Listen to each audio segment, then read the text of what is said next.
Welcome back dear friends. स्वागत है आप सभी का आपके अपने यूट्यूब चैनल राजेश गुरुजी। हम पढ़ रहे हैं जनरल साइंस के एमसीक्यूज, जिसमें हमारा टॉपिक चल रहा है मानव रोग, ह्यूमन डिजीज।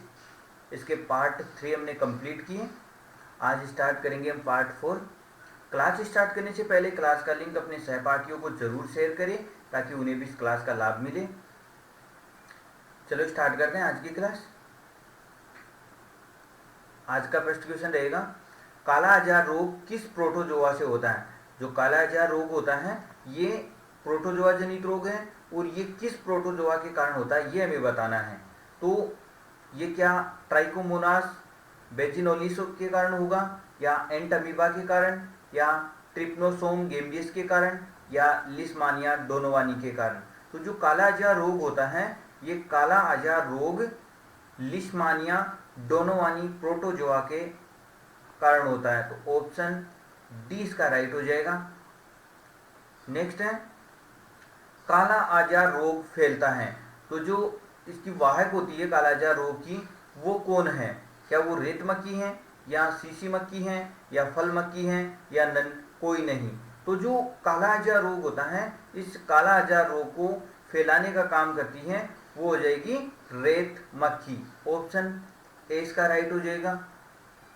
नेक्स्ट है, ल्यूकोरिया जिसमें मादा जननांग प्रभावित होते हैं किस प्रोटोजोआ से होता है। तो जो ल्यूकोरिया रोग होता है ये भी प्रोटोजोआ जनित रोग है और इसमें मादा जननांग प्रभावित होते हैं। तो हमें बताना है कि ये जो ल्यूकोरिया रोग है ये किस प्रोटोजोआ से होता है। क्या प्लाज्मोडियम के कारण होगा, या एंटअमीबा हिस्टोलाइटिका के कारण होगा, या ट्राइकोमोनास बेजिनोलिस के कारण होगा, या लिस्मानिया के कारण होगा। तो जो ल्यूकोरिया रोग है ये ल्यूकोरिया रोग हो जाएगा ट्राइकोमोनास बेजिनोलिस प्रोटोजोआ के कारण। ऑप्शन सी इसका राइट हो जाएगा। नेक्स्ट है, क्षय रोग यानी कि टीबी रोग। क्षय रोग को टीबी रोग बोलते हैं। तो ये किस जीवाणु के कारण होता है। ये जो टीबी रोग है ये क्या है, जीवाणु जनित रोग है। अब ये किस जीवाणु के कारण होता है ये हमें बताना है। क्या ये साल्मोनेला टाइफी बैक्टीरिया के कारण होगा, या विबेरियो कोलेरी नामक जीवाणु के कारण होगा, या माइकोबैक्टीरियम लेप्रे जीवाणु के कारण होगा, या माइकोबैक्टीरियम ट्यूबरक्लोसिस जीवाणु के कारण होगा। तो ये जो क्षय रोग जो टीबी रोग है ये किस जीवाणु से होगा, ये हो जाएगा माइकोबैक्टीरियम ट्यूबरक्लोसिस जीवाणु के कारण। तो ऑप्शन डी इसका राइट हो जाएगा। नेक्स्ट है, मोन्टेक्स टेस्ट या ट्यूबरक्यूलिन जो टेस्ट है ये किसका टेस्ट होता है, किस रोग का पता लगाने के लिए ये टेस्ट किया जाता है ये हमें बताना है। क्या ये टीबी का टेस्ट है, या ये निमोनिया का टेस्ट है, या हेजा का है, या पायरिया का है। तो ये जो मोन्टेक्स टेस्ट या ट्यूबरक्यूलिन जो टेस्ट है ये टेस्ट हो जाएगा टीबी का। ऑप्शन ए इसका राइट हो जाएगा। और ये जो टीबी होती है इसकी फुल फॉर्म होती है ट्यूबरक्लोसिस। टीबी की फुल फॉर्म होती है ट्यूबरक्लोसिस। नेक्स्ट है, डोट्स की फुल फॉर्म। ये जो डोट्स पद्धति है इस डोट्स पद्धति की हमें फुल फॉर्म बतानी है। पहले तो हमें यह पता होना चाहिए कि जो डोट्स पद्धति है वो किसके उपचार में काम में आती हैं। ये डोट्स पद्धति है ये टीबी रोग के उपचार में काम में ली जाने वाली पद्धति है। ठीक है, अब हमें बताना है इसकी फुल फॉर्म। तो जो डोट्स होता है डी का हो जाएगा। अच्छा, दो ऑप्शन हमारे पास, direct observation treatment short course, या फिर daily observation treatment short course, या बोथ ए व बी दोनों, या नन कोई नहीं। तो जो डोट्स है उसकी फुल फॉर्म हो जाएगी direct observation treatment short course. Option A इसका राइट हो जाएगा। ठीक है, और ये टीबी के उपचार में काम में ली जाने वाली पद्धति है। नेक्स्ट है, लेप्रोसी या कुष्ठ रोग किस जीवाणु के कारण होगा। तो ये जो लेप्रोसी या कुष्ठ रोग है ये जीवाणु जनित रोग है और इसका हमें जीवाणु बताना है कि ये किस जीवाणु के कारण होता है। क्या ये क्लोस्ट्रीडियम टिटेनी जीवाणु से होगा, या माइकोबैक्टीरियम लेप्रे जीवाणु से होगा, या ट्रिपोनिमा पैलिडियम बैक्टीरिया से होगा, या विबेरियो कोलेरी जीवाणु से होगा। तो जो लेप्रोसी या जो कुष्ठ रोग होता है ये हो जाएगा माइकोबैक्टीरियम लेप्रे जीवाणु से। ऑप्शन बी इसका राइट हो जाएगा। नेक्स्ट है, लेप्रामिन टेस्ट है। अब जो ये लेप्रामिन टेस्ट किया जाता है ये किस रोग का पता लगाने के लिए किया जाता है? क्या ये टीबी के लिए किया जाएगा, या कुष्ठ रोग का पता लगाने के लिए, या टिटेनस का पता लगाने के लिए, या एड्स का पता लगाने के लिए? तो जो लेप्रामिन जो टेस्ट होता है, ये लेप्रामिन टेस्ट है, ये कुष्ठ रोग, ऑप्शन 20 का राइट हो जाएगा कि ये कुष्ठ रोग का पता लगाने के लिए किया जाता है। इसी कुष्ठ रोग को लेप्रोसी भी कहा जाता है, लेप्रोसी भी कहा जाता है। तो ऑप्शन 20 का राइट हो जाएगा। नेक्स्ट है टिटेनस या लोकजा रोग किस जीवाणु से होता है? तो जो टिटेनस या जो लोकजा रोग है, यह बताना है हमें कि किस जीवाणु से कारण होगा। तो ये तो पता चल गया हमें कि जो टिटेनस होता है ये जीवाणु जनित रोग है। अब बताना हमें कि किस जीवाणु के कारण होता है। क्या ये माइकोबैक्टीरियम लेप्रे जीवाणु से होगा, या क्लोस्ट्रीडियम टिटेनी जीवाणु से, या निजेरिया गोनोरी बैक्टीरिया से, या ट्रिपोनिमा पेलिडम बैक्टीरिया से होगा? तो यह बताना हमें कि कौन से जीवाणु से होगा। तो ये हो जाएगा क्लोस्ट्रीडियम टिटेनी जीवाणु, ऑप्शन 20 का राइट हो जाएगा। नेक्स्ट है हैजा रोग का जीवाणु है। अब हैजा रोग है, ये भी जीवाणु जनित रोग है। इसका जो जीवाणु है वो कौन सा होगा? क्या ये विवेरियो कोलेरी होगा, या साल्मोनेला टाइफी होगा, या ट्रिपोनिमा पेलिडम होगा, या क्लोस्ट्रीडियम टिटेनी होगा? तो जो हैजा रोग होता है, ये हैजा रोग हो जाएगा विवेरियो कोलेरी जीवाणु, ऑप्शन ए इसका राइट हो जाएगा। नेक्स्ट है हैजा रोग के लिए सत्य कथन बताना है हमें कि हैजा रोग के लिए इनमें से कौन सा कथन सत्य होगा। क्या इस रोग में छोटी आंत प्रभावित होती है, क्या दूषित पानी से ये फैलता है, या फिर इसकी जो वाहक है वो घरेलू मक्खी है, या सभी कथन सत्य हैं? तो जो हैजा रोग होता है, इस हैजा रोग में छोटी आंत प्रभावित होती है, ये कथन बिल्कुल सत्य है।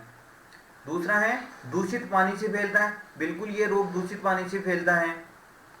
तीसरा है इसकी जो वाहक है वो घरेलू मक्खी है, बिल्कुल हैजा रोग की जो वाहक होती है वो घरेलू मक्खी होती है।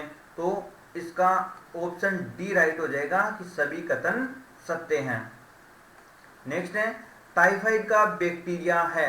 ये जो टाइफाइड है ये बैक्टीरिया जनित रोग है, और इस रोग का जो बैक्टीरिया है वो कौन सा है ये हमें बताना है।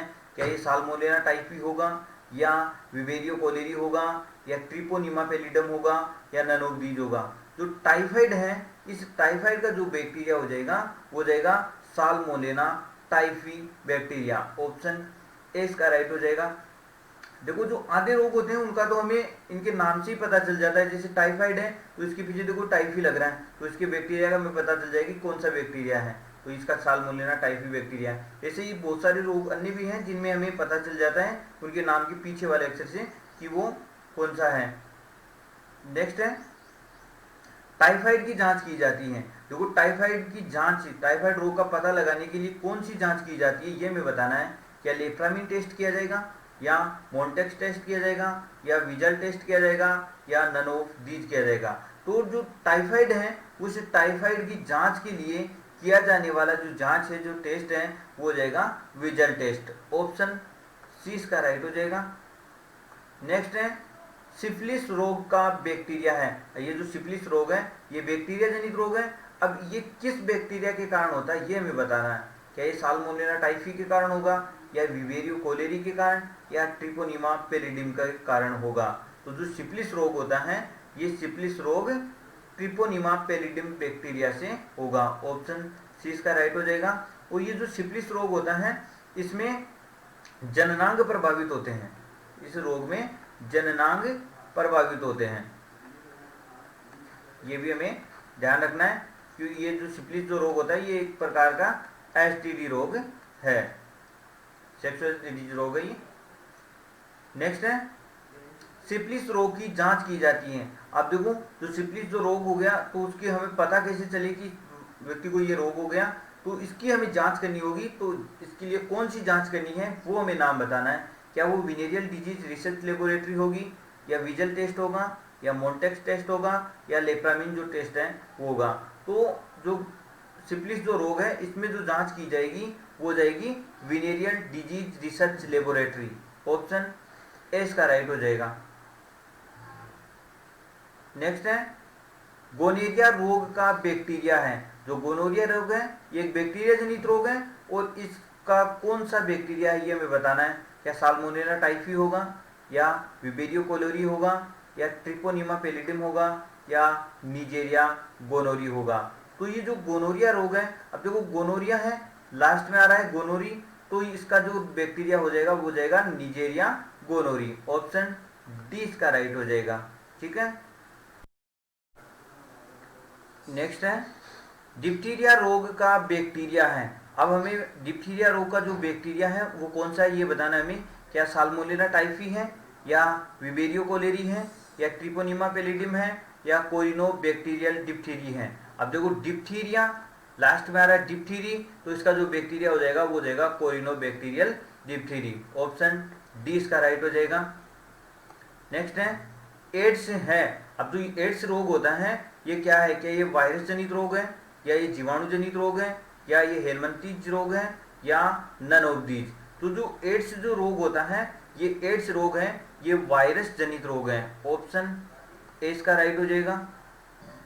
नेक्स्ट है एड्स रोग का वायरस है। अब हमें एड्स रोग का वायरस बताना है कि एड्स रोग का जो वायरस है वो कौन सा है। क्या वो HIV वायरस है, या मिक्सो वायरस है, या एंटीरो वायरस है, या वेरिसेला वायरस है। तो जो एड्स रोग है ये एड्स रोग HIV वायरस के कारण होता है। ऑप्शन ए इसका राइट हो जाएगा। ह्यूमन इम्यूनो वायरस इसकी फुल फॉर्म होती है human immuno virus. Option A right है। नेक्स्ट आज का अंतिम क्वेश्चन रहेगा निम्न में से असत्य कथन बताओ। देखो असत्य कथन बताना है इनमें से में क्या। फर्स्ट है एड्स का रोगी सर्वप्रथम अमेरिका में देखा गया। तो एड्स रोग हुआ था सबसे पहले, तो वो सबसे पहले एड्स रोग अमेरिका में देखा गया था। बिल्कुल ये सही कथन है कि एड्स का जो पहला रोगी मिला था वो अमेरिका में मिला था। भारत में एड्स का पहला रोगी चेन्नई में देखा गया। यदि भारत की हम बात करें तो भारत में एड्स का जो रोगी है सबसे पहले कहाँ देखा गया था, चेन्नई में देखा गया था। ये कथन भी सत्य है। राजस्थान में एड्स का पहला रोगी पुष्कर अजमेर में देखा गया था।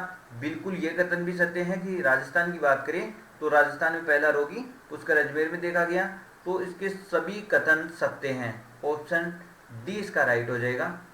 ठीक है, आज के लिए इतना ही, बाकी का देखेंगे हम नेक्स्ट पार्ट में। तो वीडियो अच्छा लगे तो लाइक शेयर और सब्सक्राइब करना ना भूलें। Thank you.